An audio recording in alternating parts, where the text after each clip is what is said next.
안녕하세요. 오디오로 듣는 키워드 경제 유퀴즈의 팟캐하는 김 기자입니다.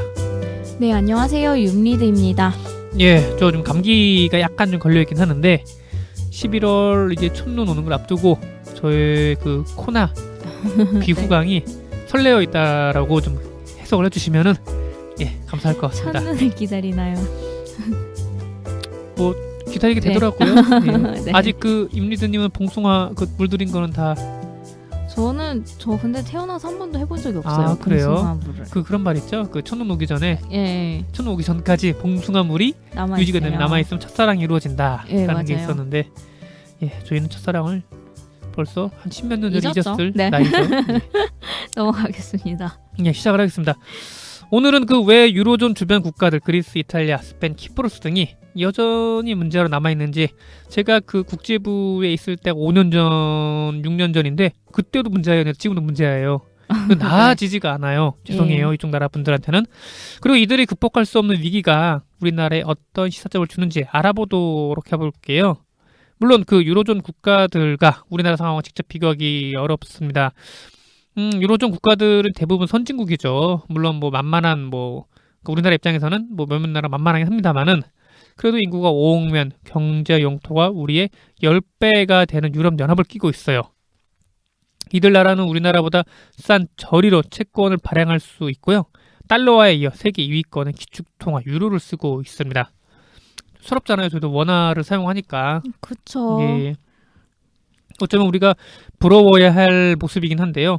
이런 상황에서 그리스와 이탈리아, 스페인 등의 유로존 주변 국가들의 부진은 사실 좀 이해가 안 돼요. 이게 진짜 보수 언론에서 얘기하듯이 그리스의 예를 들면 뭐 지나치게 탈세를 한다거나 예. 국민들이 뭐 대한 복지, 강성, 뭐가 이런 강성 노조가 뭐 많이 요구를 한다거나, 그러니까 뭐 골자는 자기 욕심들만 우리 그 나라 국민들 부리다가 그 나라를 그 징계를 만들었다고 하는데 과연 누구의 탐욕이 크고 이들만 탓해서 될 문제인지 한번 알아보도록 할게요. 네.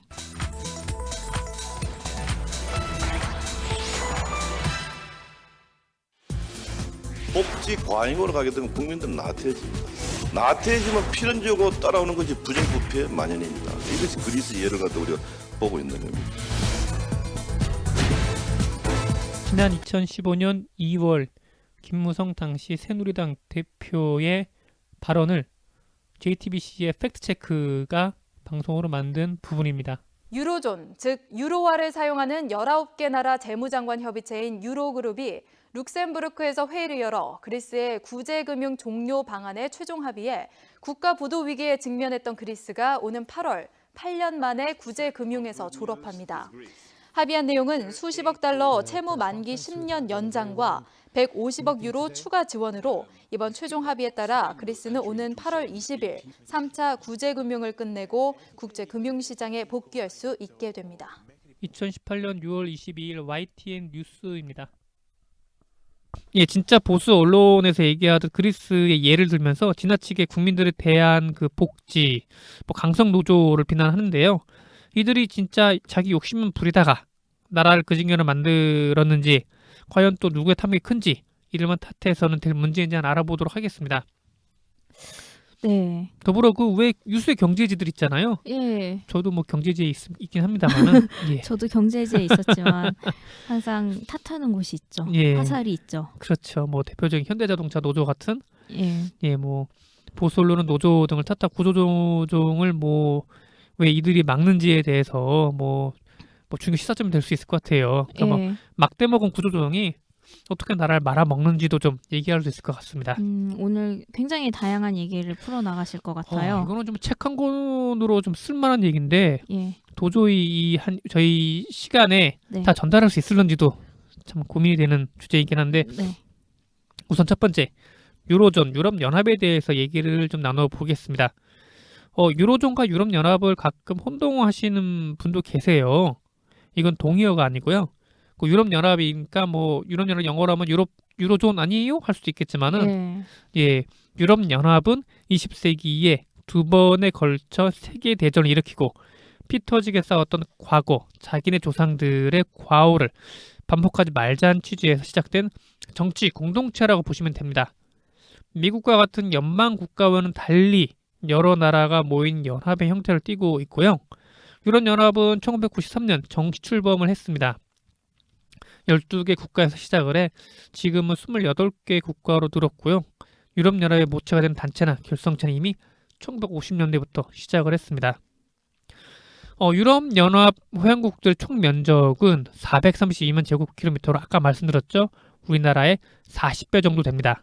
네. 약 5억 인구의 전 세계 GDP 규모의 23%를 차지하고 있어요. 미국과 중국은 먹기를 나란히 할 정도가 되죠. 음.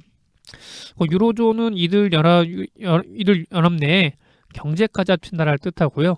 유로라는 화폐를 쓰고 18개 국가들이 뭉쳐 있습니다. 그 유로존에서 어느 나라가 수장이게요? 아무래도 독일이랑 프랑스가 좀 수장이지 않을까, 이들이 좀 주도하지 않을까, 약간 이렇게 생각이 되는데요. 예, 맞습니다. 요새는 프랑스도 경제가 진창이긴 한데 예, 아무튼 두 나라가 지금 뭐 하고 있어요. 네. 최근에 영국이 이제 유로존을 탈퇴하겠다. 유럽연합을 탈퇴했고요. 예. 영국은 애초에 유로존에 안 들어가 있었어요. 네, 예, 그걸 유로를 안 쓰고 있죠. 예, 네. 그렇죠. 파운드화를 쓰고 있죠. 예. 그러니까 일단 합쳐놓으니까 시장 규모를 키워 규모의 경제를 실현할 수 있다는 게 첫 번째 이점이 돼요. 아시겠지만은 뭐 독일이나 프랑스, 스페인, 뭐 이탈리아 등 주요 국가를 제외하고는 대부분 유럽 연합이나 유로존 국가들은 소국이에요. 뭐 대표적인 경우가 벨기에 이런 데를 들 수 있겠죠. 예. 인구 1000만이 넘는 나라도 있지만은 그렇지 못한 나라들도 있어요. 5억의 인구와 시장 그리고 구매력 높은 시장에서 물건을 팔 수 있다. 참 좋은 거 아니겠습니까? 그렇죠. 그리고 또 어떤 게 있느냐? 유로라는 단일 통화를 사용한다는 이점이 또 있어요. 독일과 같은 중심 국가와 그리스와 같은 주변 국가로 나눠서 이 유로가 얼마만큼 이점을 갖고 있는지 말씀드려 볼게요. 먼저 그리스나 키프로스 같은 국가들은 저리로 돈을 빌리기 쉽습니다. 국제 신용도라고 하잖아요. 잘 사는 나라일수록 이들이 발행하는 채권의 이자율은 낮기 마련입니다. 하이리스크 하이리턴은 모든 투자의 기본이잖아요. 다시 말해 로우 리스크 로우 리턴도 가능합니다. 그러니까 유로존이란 테두리 안에 독일 뭐 전 세계 4위 경제 대국가 프랑스라는 큰 형님이 계신 것 자체만으로도 큰 힘이 돼요. 그러니까 뭐 호가 호위가 아니더라도 힘쓰는 우리 형님이 계시면 동네에서 좀 힘 좀 쓰잖아요. 윤미드님, 예, 사실 부러워요. 예. 저리로 이렇게 빌릴 수 있다는 게. 또 그리스 입장에서 진짜 낮은 국채 금리로 돈을 빌릴 수 있는 거죠. 원래 그리스 화폐라면 비교적 높은 금리로 채권을 발행해야 하는데 유로존에 속해 있다는 이유 하나만으로 독일이나 프랑스와 같은 금리로 끌어다 쓸 수 있는 거죠. 예. 이건 아주 큰 이점이면서도 맹점이 됩니다. 그래서 1999년 유로존이 결성된 이후 그리스는 많은 혜택을 누려요. 2008년 금융위기 전까지 말이죠. 사실 그리스는 2차 대전 후에 고도 성장을 했던 나라라고 합니다. 뭐 70년대 전까지 일본에 이어 경제 성장을 2위를 기록할 정도였대요. 그래서 그러다가 1970년대 정체기에 좀 빠져들었고 80년대에 심각한 재정 위기에 또 들어갔습니다. 그러니까 공공부문 적자를 차관으로 메웠는데 1992년 말에 국공채가 GDP의 100%를 넘길 정도였대요. 이미 네. 유로존 가입하기 전부터 그리스는 좀 힘겨운 시간을 보내고 있었던 때였어요. 그러니까 뭐 외채 의존적인 경제였다 이렇게 보시면 될 것 같고요. 이런 그리스가 2001년 유로존에 가입을 하고 낮은 금리와 거시경제의 안정화 덕에 빠른 성장을 하게 됩니다. 그러니까 2000년대 초반 새롭게 등장한 인터넷 산업과 그전 아시아의 경제 위기로 바닥을 쳤던 국가들이 가파르게 경제 성장하던 때였죠. 유로존이란 든든한 울타리 안에 들어온 덕분이 좀 크다고 볼 수 있어요. 그리스 올림픽 기억하시죠? 예, 기억합니다. 그 20세기 이후 역대 최고의 개막식으로 아테네 올림픽이 꼽혔어요. 엄청나게 화려했기 때문이겠죠? 한국의 서울 올림픽 때 10위 안에 들어가긴 하거든요. 예. 예. 그러니까 뭐 진짜 화려하게 잘 치렀죠. 네. 뭐 문화적 유산도 강하니까. 그러니까 요 2000년 이후에 뭐 소득도 올랐고 또 사회 보장을 강화하고 실업률을 낮춘 정책도 해요. 2006년에 그리스의 성장률 4.4%에 이릅니다. 꽤 괜찮은 맞아요. 실적이에요. 유로존 성장보다 유로존 평균보다 뭐 높은 기록이죠. 게다가 그리스 입장에서는 아까도 말씀드렸죠. 단일 통화를 사용하면서 그 뭐 드는 비용을 줄일 수 있는데 이게 어떤 비용이냐? 예를 들면 환전 비용 있잖아요. 예. 그러니까 외국 관광객들, 예를 들면 독일이나 프랑스 사람들이 그리스에 와서 부담 없이 올 수 있는 거예요. 그러니까 이런 비용 장벽이 사라지니까 그리스의 본업이든 관광이 살아나고 뭐 스페인이나 이탈리아 같은 남유럽 국가도 마찬가지입니다. 관광 사람 중심이었던 남유럽 국가들이 이런 단일 통화 체계에 덕을 톡톡히 봅니다. 그래서 더 많은 자금을 끌어와 관광 시설에 투자하고 확충하고 했던 것이죠. 요때 또 요 지역의 부동산 거품이 일었고요. 유로와 단일 통화 체계는 독일 같은 중심부 국가도 유리해요. 독일은 전형적인 제조업 기반 수출 국가이고 뭐 일본처럼 말이죠. 예. 그리고 수출 흑자 국가입니다. 독일의 수출 경쟁력은 세계적으로 높은 편이죠. 이런 수출 국가, 특히 경상수지 흑자를 거두는 국가들은 수출이 잘 될수록 자국 화폐 가치는 올라갈 수밖에 없어요. 예컨대 경상수지와 자본수지를 합친 국제수지가 흑자를 기록했다면 해외에서 벌어오는 외국돈도 많아진 거예요. 네. 그 결과 외환시장에 공급이 늘어납니다. 외환시장에서 사람들이 그 필요로 하는 것이 많아지다 보니까 외국돈의 가격, 그 환율은 하락하게 됩니다. 다시 말해서 자국 돈의 가치가 높아진다는 얘기가 되는 거죠. 그러니까 우리가 수출해서 가지고 온 그 외화를 우리 돈 바꿔야 될 거 아니야. 예. 그럼 많이 흑자 클수록 우리 돈을 바꾸려고 수요가 높아질 수밖에 없으니까 우리 돈의 가치는 높아질 수밖에 없는 거죠. 이렇게 되면 자연스럽게 수출 가격 경쟁력이 떨어지게 됩니다. 같은 1,000원이라고 하더라도 예전보다 더 많은 달러를 주고 바꿔야 하니까 그래서 수출 흑자가 많아지면 자연스럽게 떨어지게 됩니다. 그 환율에 따라서 이렇게 균형이 맞춰지는 거죠. 예. 이는 수출의 감소, 수입의 증가를 초래해요. 장기적으로 수출과 수입이 균형을 맞추게 되는 거죠. 그런데 어떤 나라든 계속 흑자를 유지하고 싶어 해요. 우리나라도 계속 흑자를 유지하고 있긴 하죠. 네, 미국도 그렇죠. 미국 적자. 적자긴 한데 흑자를 내고 싶어 하죠. 그렇죠, 그렇죠, 네. 그렇죠. 예. 근데 거기는 구조상 아까 말씀하셨잖아요. 예, 흑자를 낼 수 없는 낼 수 없는 구조. 구조인데, 예. 네. 그거는 이전에 윤리드님의 달러와 예. 요 방송을 들으시면 되겠죠. 하지만 국제 자본의 원리상 그게 쉽지가 않죠. 예. 근데 독일은 아무리 수출 많이 해도 유로화 가격이 오르지 않는다는 거죠. 그러니까 예전 마르크화를 쓸 때는 국제 수지가 균형을 맞추기 위해 자연스럽게 마르크화 가치가 오르고 이에 따른 수출 가격 경쟁력 하락이 돼야 하는데 말이죠. 그리스나 키프로스 같은 남유럽 국가들이 유로와 가치를 붙잡고 있으면서 독일은 무한정 수출 흑자를 유지하면서 환율 걱정은 안 해도 됐던 거예요. 예. 이게 어디요, 진짜. 굉장히 좋은 환경인데요. 예. 게다가 독일은 드넓은 시장 혜택도 볼 수 있잖아요. 이건 여러모로 거대화된 단일 통화, 단일 경제 공동체에서 오게 되는 이점이에요. 근데 문제는 이런 분위기는 빚을 얼마든지 내도 된다는 안일함을 낳았던 거죠. 그러니까 그리스나 뭐 이탈리아 입장에서 봤을 때도 싸게 돈을 빌려올 수 있는 거니까. 예. 저성장에 빠진 국가들이 또 쉽게 또 자산 거품을 형성해서 수적으로 성장하는 것에 만족을 합니다. 그러니까 성장하는 가장 또 여러 가지 투자잖아요. 예. 그러니까 빚을 내서 투자를 하는 거예요. 그럼 겉으로 보기엔 경제 성장률이 되게 높아 보이긴 하죠. 그렇죠. 그래서 부동산 가격은 올랐고 관광 수요자들은 많았죠. 이게 참 좋을 때였는데 근데 이게 불균형적으로 무너진 계기가 있었으니 언제였을까요? 아까 잠깐 설명을 해주신 것 같은데 2008년. 맞습니다. 네. 미국 금융위기였죠. 예. 이게 방아쇠 역할입니다. 다들 아시겠지만 이 사태는 2000년대 초중반까지 미국의 장기 부동산 호황과 이에 따른 급격한 긴축, 연이어진 은행 부실화가 초래한 사태였는데요. 실물에까지 엄청난 영향을 주면서 세계 경제를 충격의 늪으로 끌고 간 사태였던 것이죠. 독일의 정치 사회학자이자 프랑크푸르트 학파 2세대 격인 클라우스 오페가 지은 덫에 걸린 유럽, 유럽연합 이중에 덫에 빠지다는 책에서 오페는 미국의 서브프라임 모기지 위기가 여파를 촉발하고 그 안에 있는 EU 회원국들의 경제적 상황과 잘못된 정책이 자체적으로 유발한 금융위기가 함께 시작됐다고 진단했어요. 그러니까 미국의 영향이 물론 크고 이게 방아쇠 역할을 했지만은 유럽연합이 결성된 이후에 유로존이 만들어낸 내부 모순이 적지 않았다는 것이죠. 그러니까 터질 게 터졌다는 의미겠네요. 그러니까 내부 모순이 거품으로 들어차다가 예. 그게 결정적인 방아쇠 한 방이 미국의 금융위기였던 거죠. 그러니까 앞서 얘기했듯이 그리스나 스페인 등 남유럽 국가들은 저리의 자금을 쓸 수 있었죠. 이런 국가들은 적자 재정을 하면서 과도한 채무 국가가 됐다고 했죠. 더욱이 정부뿐만 아니라 민간은행도 빚잔치를 벌이고 있었습니다. 이들은 정말 부지런히 뭐 자산을 투자를 했었는데 사실 금융 자산이라는 게 실제 가치라기보다는 남들이 곧 구매해야 할 것이라 생각하는 자산에 그거에 투자하는 게 금융의 본질이에요. 그렇죠. 그러니까 우리나라 아파트값이 왜 오르냐? 남들이 더 비싸게 살 것 같은 기대감, 더 그렇죠. 오를 것 같은 기대감에 사는 거예요. 내가 더 비싼 값에 팔 수 있을 것 같은 그치. 기대감에. 예, 네. 이게 바로 이게 돌고 돌아서 아파트값이 올라가는 거죠. 예.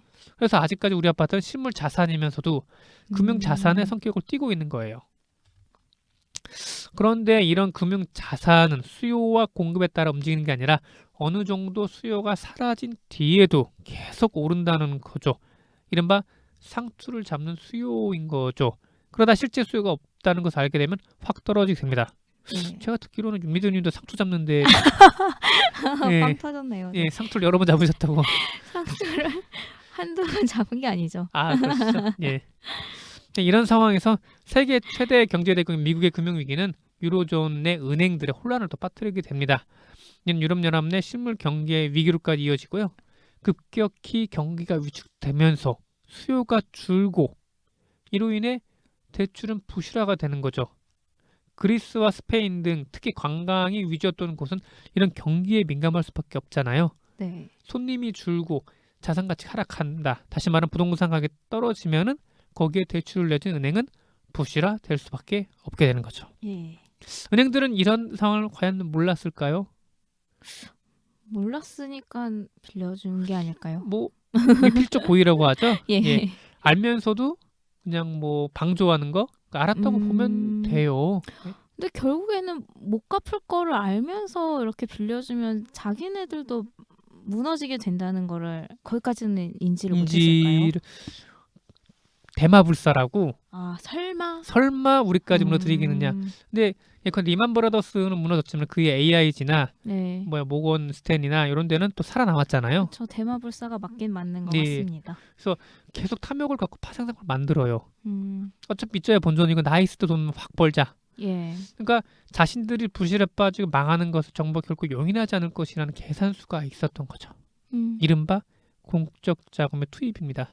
대표적인 경우가 AIG죠. 네. 다 망해가는 거 살렸으니까. 유동성 위기로 파산 직전에 몰렸던 AIG의 회생의 길이 열렸습니다. 미국 중앙은행인 연방준비제도 이사회는 오늘 뉴욕 연방은행이 AIG에 850억 달러를 지원해주도록 승인한다고 공식 발표했습니다. 미 연준은 앞으로 24개월 동안 구제 금융을 지원하는 대신에 AIG의 주식 지분 79.9%에 대한 권리 행사와 함께 우선주에 대한 배당 거절권을 갖게 됩니다. 연준은 오늘 발표한 성명을 통해 AIG의 유동성 위기는 이미 금융시장에 악영향을 미치고 있고 더구나 AIG가 파산할 경우 금융시장에 심각한 혼란이 발생할 것을 우려해 이같이 결정하게 됐다고 밝혔습니다. 백악관도 부시 대통령이 이번 결정을 전폭적으로 지지했다고 발표하고 AIG에 대한 구제금융 지원은 금융시장의 안정성을 제고하고 경제를 보호하기 위한 적절한 조치로 평가한다고 강조했습니다. 미국 정부의 AIG 구제 결정을 위한 오늘 협의 과정에는 헨리 폴슨 재무장관과 벤 버냉키 연방준비제도 이사회 의장 그리고 주요 상하원 의원들이 참석했습니다. 당초 미국 정부는 금융시장의 도덕적 해이를 우려해 AIG에 대한 지원 불가 입장을 견지했지만 리먼 브로더스와 메릴 린치보다 더 큰 경제적 혼란을 불러올 수 있다는 판단에 따라서 구제 금융을 전격 결정하게 됐습니다. 워싱턴 2018년 9월 17일 CBS 뉴스 리포트입니다. 여기서 유로존 위기를 초래하게 된 상황을 좀 종합을 해볼게요. 정리해보는 겁니다. 우선 직접적인 뇌관은 미국의 서브프라임 모기지 사태 이후 불어닥친 금융위기, 그 전에 중앙은행이 공급한 저리자금이 주변부 국가들에 퍼지면서 빚잔치를 벌이고 있었고, 두 번째, 은행들은 대마불사의 규칙을 맹종하면서 마구잡이로 대출을 풀었던 거죠. 또 세 번째가 지속적으로 하락하는 선진국들의 경제 성장률을 높이기 위해서 이런 빚잔치 빚경제를 더 좋아하고 떠받쳤다는 거죠. 또 네 번째가 중요해요. 네. 유로화란 단일 경제 체제가 그리스 같은 주변 국가들의 위기 대응 능력을 한없이 떨어뜨렸다는 겁니다. 그러니까 예컨대 손발을 묶었다는 표현으로 가져갈 수 있어요. 예. 아까 말씀드렸는데요. 흑자가 계속이 되면 환율이 내려가고 이는 흑자가 축소되면서 장기적으로 균형 균형 무역이 된다고 말씀드렸잖아요. 예. 이건 한 나라의 뭐 한 통화에 해당되는 얘기긴 한데 마찬가지로 한 나라 경제가 위기에 빠진다. 그러면 그 나라의 신용도는 떨어지게 되죠. 그러면은 그 해당 나라의 통화 가치도 떨어지게 됩니다. 같은 1달러를 수출한다고 해도 버는 돈이 더 늘어나게 되는 거죠. 그 자국 입장에서는. 예. 다시 말하면 수출 가격 경쟁력이 높아지게 돼요. 그래서 수출할 수 있는 물건이 된다고 하면은 오히려 이런 환율 위기는 수출 기업 입장에서는 기회가 될 수 있는 거고. 그래서 외화가 많이 들어오면서 경제 위기를 벗어나게 되는 구조가 돼요. 예. 한국이 IMF 경제 위기를 결정적인 이겨낸 이유. 음. 그들이 요구했던, 그러니까 IMF가 요구했던 강도 높은 구조 조정이 아니었어요. 이거는 뭐 여러 논문에서도 볼 수 있는데 예. 그 윤리교님도 기억하시죠? 그 당시에 90년대 후반에 예. 뉴스 보면은 뭐 빅딜이니 뭐 강제로 뭐 이제 뭐 LG 반도체 뺐고 막 이런 식으로 이렇게 합치고 그랬잖아요. 예. 그런 이유가 다 보면은 그리고 저기 뭐 금리를 기준금리를 높이고 그다음에 시장에 있는 자금을 쫙 다 빨아들이고 게다가 긴축 재정을 해라. 예. 요게 IMF가 요구했던 골자인데 근데 오히려 요런 조치는 내수 경기를 위축시켜서 우리나라를 더 힘들게 만들었던 것도 사실이긴 하죠. 맞습니다. 예. 일단은 요런 긴축 재정은 수많은 기업을 망하게 하고 사람들 거리에 나앉게 했어요. 근데 문제는 뭐냐면은 이게 우리나라가 위기에 빠지고 환율이 치솟자 수출과 경쟁력이 높아지고 제조업 기반으로 수출할 게 많았던 우리나라 수출이 늘어요. 그 와중에 금도 수출했죠. 예. 저는 말씀드렸죠. 우리가 금을 수출하면서 국제 금값이 휘청일 정도. 예, 굉장히 많았던 양이었죠. 예. 아니 한국은행이 몇 배의 금이 시중에 숨겨져 있었다라는 거를 네. 화수분처럼 금이 나왔습니다. 그러면서 우리나라의 외화가 늘어났고 기업들은 이걸 갖고 수출 주문에 맞추기 위해 공장을 짓고 일자리가 늘어나면서 자연스럽게 경제 위기에 회복할 수 있었던 거죠. 그러니까 그 기저에는 우리가 제조업 기반에 수출할 거리가 많은 나라였다라는 게 예. 도움이 됐던 거죠. 천만다행이었죠. 그렇죠. 근데 그리스나 뭐 이탈리아는 제조업이 많이 좀 붕괴됐고 그리스 같은 경우는 별달리 경공업 외에는 수출할 게 별로 없었던 거죠. 예. 더욱이 또 그때가 2000년대 초중반에 인터넷 경제가 한창 이제 불붙어서 타오를 때였거든요. 예. 우리나라가 정말 이를 잘 활용한 연유도 있긴 하죠. 예. 그런데 그리스 입장에서 이걸 못해요. 예. 할 수가 없죠. 유로화가 전적으로 그리스 경제만 보고 움직이는 게 아니잖아요. 예. 유로존 경제에서 그리스가 차지하는 범주는 2%밖에 안 됩니다. 그리스가 어렵다고 한들 뭐 유로화가 한꺼번에 떨어질 리가 없죠. 얘네들 힘들어 죽겠는데 통화가 지금 그대로야. 또 하나 있어요. 중앙은행의 존재. 사실 그 세수가 모자라면 돈을 더 찍어낼 수가 있어요. 물론 이게 그렇죠. 차후 인플레이션 걱정이 되지만 당장 그게 가능해요. 네. 예를 들면 공무원들 월급을 준다. 돈이 없어. 찍어내야죠. 찍어내면 되잖아요. 예. 근데 그게 안 되죠. 왜냐하면 유럽 중앙은행이 화폐 발행, 유로화 발행에 정권을 휘두르고 있으니까 이것도 좀 묶여 있죠. 그러니까 우리나라도 보면은 경제가 어려울 때 기준금리를 낮추고 통화량을 늘리잖아요. 예. 뭐 지금의 기준금리 1.5%는 고정이 돼 있고 아마 이번 달은 올릴 거라고 예상이 되곤 하지만은 어쨌거나 예전에 정책금리가 3%, 4%였던 점을 감안하면 많이 떨어진 상태예요. 예. 그런데 그리스는 그게 안 돼요. 대규모 통화 정책을 사용할 수가 없다라는 겁니다. 예. 오페는 특정한 필요에 맞게 운영해 오던 국가적 통화 정책이란 익숙한 수단만 빼앗긴 것이라고 진단했습니다. 그리스 입장에서 억울하죠. 우리도 자구책 노력하고 싶은데 예. 할 수 있는 게 그쵸. 없네요. 그런데다가 이제 뭐 북유럽 국가들한테는 게으른 민족이냐, 예. 우리가 우리 돈을 해서 도와줘야 되는 거냐. 예. 잘못 우리나라에서는 그리스가 망한 이유는 탈세와 그 다음에 강성 노조와 그 다음에 철모르는 그 고액 연금자들이다 이렇게 예. 얘기를 하잖아요. 예. 그게 아니란 얘기가 되는 거죠. 예. 그렇다면 그 국가는 어떻게 해야 되나? 방법 하나밖에 없어요. 또 빚을 내야 되는 거예요. 정치적 경쟁 문제 해결하기 위해서 국가 부채를 쌓는 수밖에 없는 거예요. 그러니까 이게 달리 외화를 가져올 수 없는 거니까 부채를 가져와서 이제 쌓아놓는 거죠. 예. 그런데 유럽 집행위원회나 유럽중앙은 IMF는 이런 부채 비율 증가에 반대하는 입장이에요. 얘네들이 구제금융을 해주면서 요구하는 것 중 하나가 부채 비율을 줄여라. 예. 요거잖아요. 그러니까 재정 건전성을 높이기 위해서 빚을 줄이라고 하는데 뭐 되레 이게 복지 정책 등의 축소가 필연될 수밖에 없는 거잖아요. 그러다 보니 그리스 국민들의 연금 축소 등도 요구되는 것이고 그렇게 해서 이들은 뭘 요구하는가? 재정정책 삭감을 요구를 해요. 그러니까 세출에 있어서 예. 엄격히 그거를 줄이고 빚을 갚아라 이렇게 되는 거예요. 그러니까 정부 지출을 줄이고 공공복지를 줄이라고 해요. 그리고 부실기업도 정리하라고 해요. 이러면 많은 사람들이 일자리를 잃게 되겠죠. 예. 그럼 그들의 소비가 줄고 총 생산량이 감소하게 됩니다. 그러니까 트로이카 여기서 말하는 거는 IMF, 유럽중앙 유럽집행위원회 얘네들이 트로이카가 요구하는 GDP 대비 부채 모순 총 생산이에요. 그러니까 총 생산이 줄어드니 다시 부채 비율이 높아지는 악순환이 반복되는 거죠. 예. 그러니까 그리스의 지난해 부채 비율은 178%로 최고 기록에서 2%포인트 정도밖에 빠지지 않았어요. 네. 2020년도까지 150%, 뭐 120% 줄인다고 하는데 이거는 않죠. 쉽지 않죠. 그러니까 어떻게 보면 달리 보면은 이게 무조건 그 빚을 갚아라가 아니라 그 내수 경기를 진작시켜서 뭔가 모수가 되는 생산량을 늘리는 방법을 써야 되는 건데 쉽지가 않은 거죠. 생산을 늘리면서 부채를 줄여야 되는데 무조건 부채만 줄이려다고 보면 예. 아무것도 할 수 없는 그렇죠. 지경에 이르게 되겠죠. 그러니까 그리스 국민들은 아끼고 허리도 졸라매고 지출도 줄이고 그다음 심지어 정부가 재정 흑자까지 기록했는데도 부채 비율은 안 주고 오히려 늘어나니까 예. 유럽중앙은행 요구하는 요구만 더 거세지는 거죠.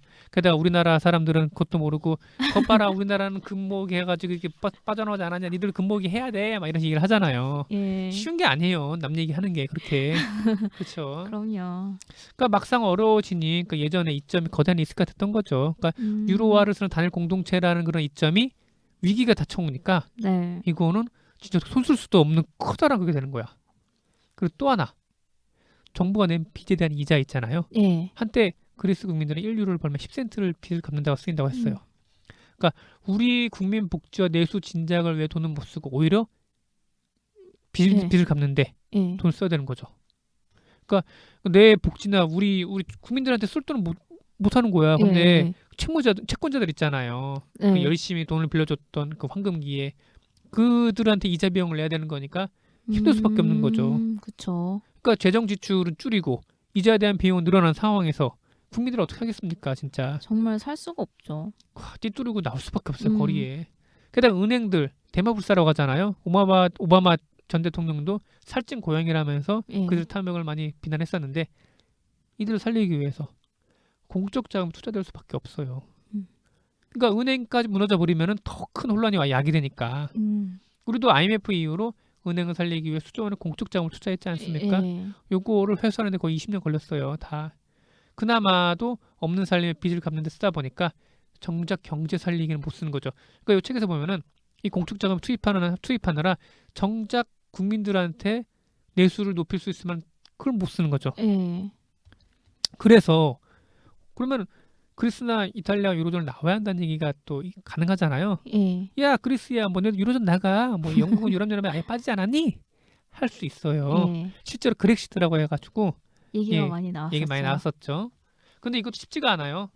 만약에 지금 현 상태에서 그리스 유로존 빠져나간다. 그리스는 견딜 수 없을 만큼 높은 금리를 맞아야 합니다. 그나마도 유로존에 있다 보니까 유로존 금리에 맞춰서 그러니까 빚의 양 자체는 많긴 한데 그 대출이자도 이게 사실 그거에 비하면 높은 건 아니에요. 예. 근데 만약 유로존 빠져나간다 그렇게 되면은 당장 리스크 하이 리스크 하이 리턴에 대한 법칙에 따라서 금리가 엄청 그쵸, 오르겠죠. 엄청 오르게 되겠죠. 이자 부담이 더 높아지겠죠. 그렇죠. 또 나갈 수도 없는 입장이에요, 얘네들은. 네.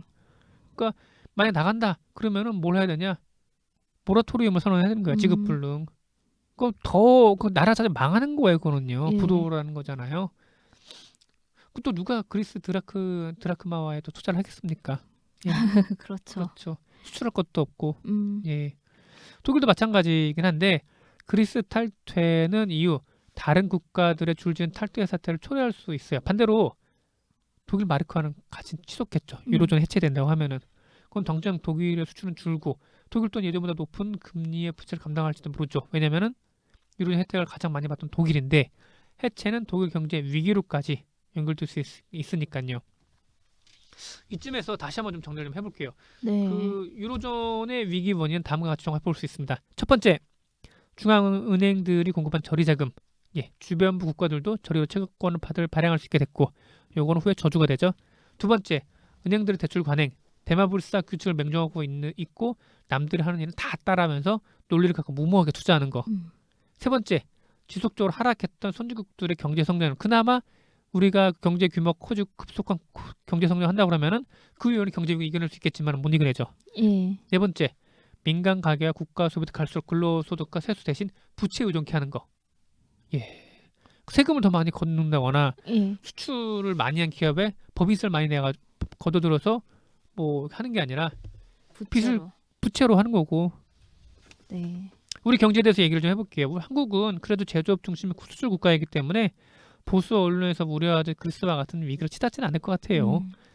뭐 비록 자원이 없지만은, 예. 그래서 관광 자원도 뭐 그리스와 비교해서 풍족하지 않지만은, 그러니까 노조가 몇 개 더 결성이 되고 이들이 투쟁한다고 해서 나라가 망하지 않는다는 얘기가 돼요. 예. 다만 우리나라가 저성장 침체에 머물러 있다는 거, 그런 와중에 아파트 등 자산 거품이 많이 올라와 있다는 거는 유로존 국가들의 서브프라임 모기지론 사태라는 뇌관을 만나게 된 상황과도 얼추 비슷해 보일 수 있습니다.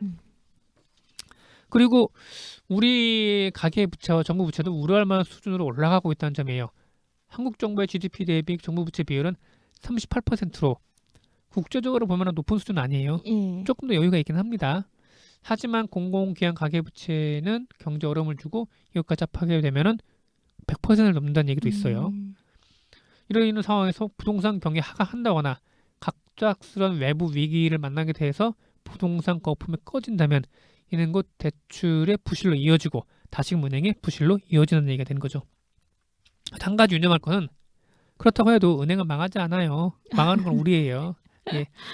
오히려 이들 은행을 살리기 위해서 여러분들의 세금을 전용할 수밖에 없어요. 예. 공적자금의 명목 아래에요.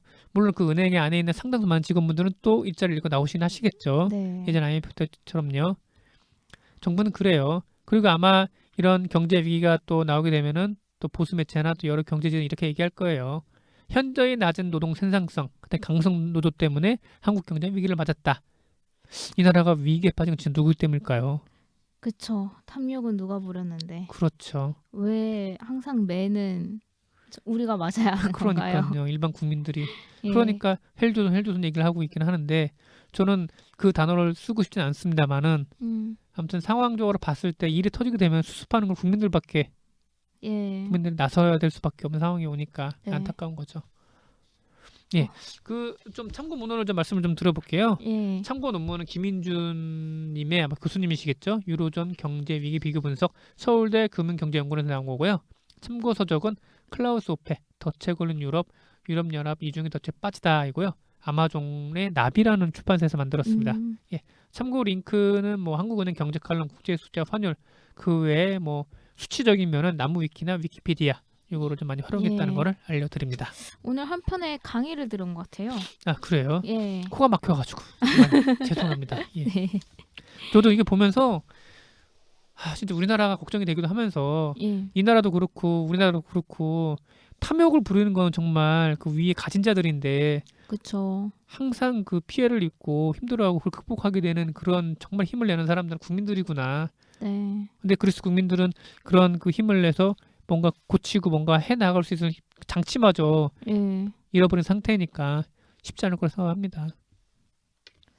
네, 아직도 많은 고통을 겪고 있을 것 같긴 한데, 네, 빨리 회복이 되었으면 좋겠습니다. 예, 회복이 될까요?